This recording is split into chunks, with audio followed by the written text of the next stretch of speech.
সন্দেশখালিতে এটাই আমার হয়তো শেষ দিন, হয়তো না মানে শেষ দিনই। এরপর আমরা চলে আসলাম কলকাতায়। আমরা সন্দেশখালির সমস্ত মালপত্র নিয়ে এসেছি। তো এখানে আসার পর সব প্যাকিং করতে করতে নিজেদের আর রান্না করার ইচ্ছা হয়নি, তো কিনে এনেছিলাম খাবার।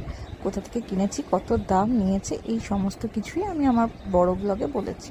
তো আমার হাজব্যান্ডের এখন ট্রান্সফার হয়েছে সিকিম।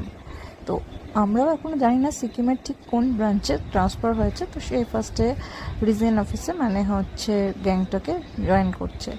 তো সেই সময়টুকু আমি আর গ্যাংটকে যাইনি, আমি রয়েছি আমার বাপের বাড়ি শ্বশুর বাড়ি দুই মিলিয়ে শিলিগুড়িতে।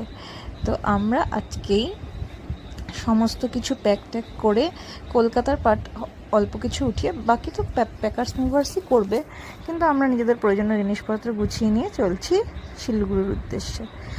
এই আমাদের গোছানো চলছে। যাই হোক, শিলিগুড়ি গিয়ে আমি রয়েছি বাপের বাড়ি বা শ্বশুর বাড়িতে। আমাদের এখানে এখন গণেশ পুজোও চলছিল, সবই দেখাবো তোমাদের সাথে, পাশে থেকো, টাটা।